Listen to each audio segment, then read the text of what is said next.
हमारे साथ जुड़ने के लिए, और समरपाल तुलजी सर भी इस वक्त हमारे साथ जुड़ चुके हैं। मैं आपसे सबसे पहले यही जानना चाहती हूँ, जो अटैक किया गया है इसमें ये माना जा रहा था कि रशिया इस तरह का अटैक नहीं करेगा, वो जिस तरह की खतरनाक उसके पास मिसाइल से उससे तो आधी दुनिया भी खत्म हो सकती है, लेकिन रशिया क्यों अब इस तरह का अटैक कर रहा है? क्या वो जानता है कि अब चूंकि ट्रंप कह रहे हैं एक तरफ कि हम युद्ध को खत्म करवा देंगे, लेकिन यहाँ पर रूस ये दिखाने की कोशिश कर रहा है कि वो अब आगे एक्शन क्या ले सकता है? कैसे देखें इसको? जी समरपाल जी जी, आपको आवाज आ रही है सर?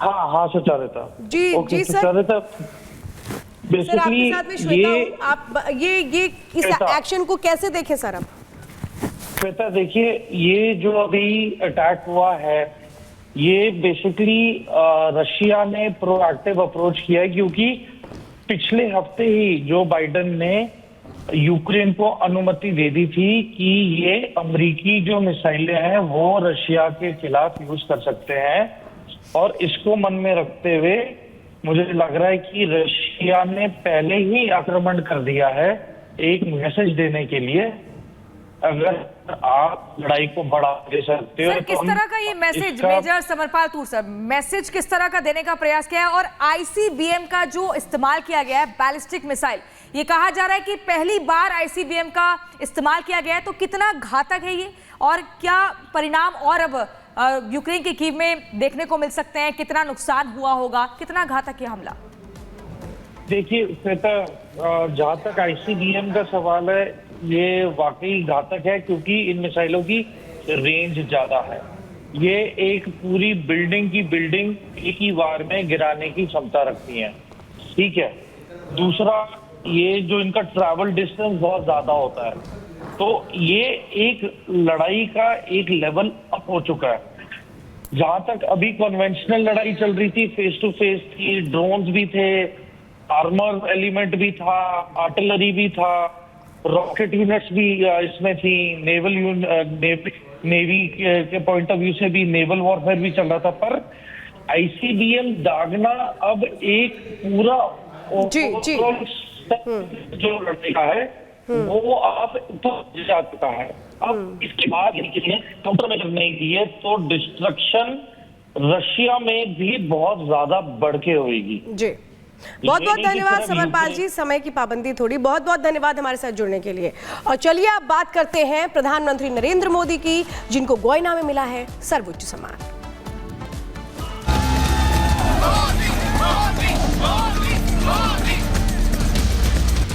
यह सम्मान केवल मेरा ही नहीं बल्कि भारत के 140 करोड़ लोगों का सम्मान है।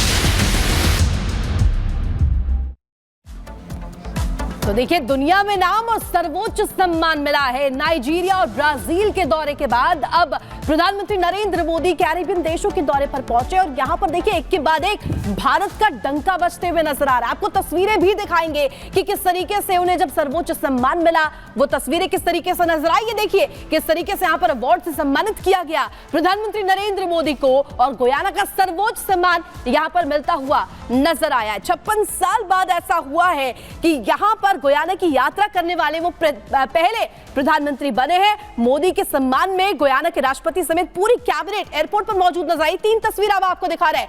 गुयाना में सम्मानित किया गया, डोमिनिका अवार्ड ऑफ ऑनर दिया गया और ऑर्डर ऑफ द नाइजर से भी सम्मानित प्रधानमंत्री को किया गया।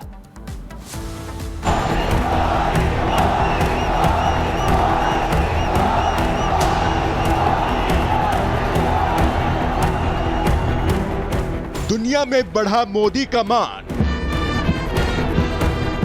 अब गुयाना ने भी किया सम्मान।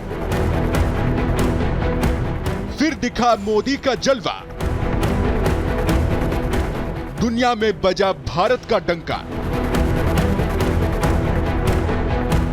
भारत के साथ साथ पूरी दुनिया में मोदी का जलवा बरकरार है। हर कोई पीएम मोदी का मुरीद नजर आ रहा है। दुनिया देख रही है कैसे भय मुक्त भारत दुनिया को दिशा दे रहा है। यही वजह है कि विश्व भर के नेता पीएम मोदी का न सिर्फ खुले दिल से सम्मान करते हैं, बल्कि स्वागत में पलक पावड़े बिछाए इंतजार करते हैं।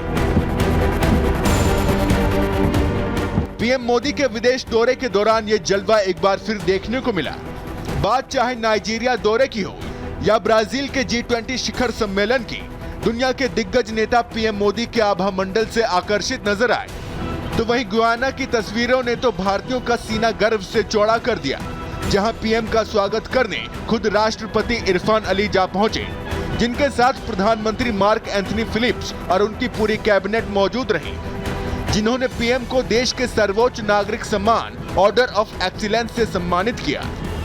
गयाना के सर्वोच्च पुरस्कार से सम्मानित किए जाने पर मैं मेरे मित्र राष्ट्रपति इरफान अली का हृदय से आभार व्यक्त करता हूं। यह सम्मान केवल मेरा ही नहीं बल्कि भारत के 140 करोड़ लोगों का सम्मान है। यह हमारे संबंधों के प्रति आपकी गहरी प्रतिबद्धता का सजीव प्रमाण है, जो हमें हर क्षेत्र में आगे बढ़ने के लिए प्रेरित करता रहेगा। ऐसा पहली बार नहीं हुआ। पिछले एक दशक में पीएम मोदी को कई देशों के सर्वोच्च नागरिक सम्मान हासिल हो चुके हैं, जो पीएम मोदी के नेतृत्व और दुनिया में उनके योगदान को दिखाता है। गुयाना से मिले सम्मान को मिलाकर अब तक पीएम मोदी 18 अंतर्राष्ट्रीय सम्मान से सम्मानित किए जा चुके हैं। तो वहीं बारबाडोस ने भी पीएम को सम्मान देने का ऐलान किया है।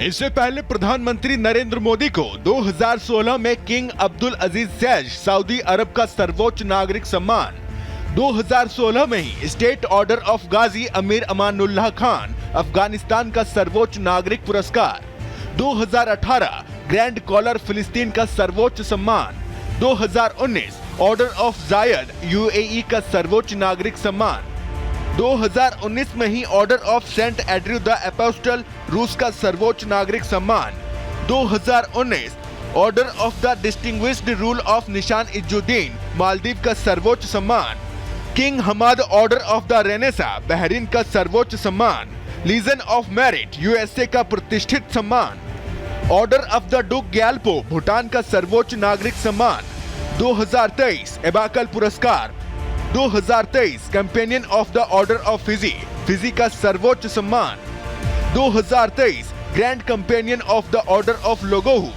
पापुआ न्यू गिनी का सर्वोच्च सम्मान, ऑर्डर ऑफ नाइल मिस्र का सर्वोच्च राजकीय सम्मान, grand cross of the legion of honour France का सर्वोच्च सम्मान, grand cross of the order of honour Dominica का सर्वोच्च राष्ट्रीय पुरस्कार, grand commander of the order of the Niger Nigeria का सर्वोच्च सम्मान प्रदान किया गया, जिन्हें देखकर कहना गलत नहीं होगा कि दुनिया भर में पीएम मोदी को मिल रहा सम्मान हर भारतीय का मान बढ़ा रहा है।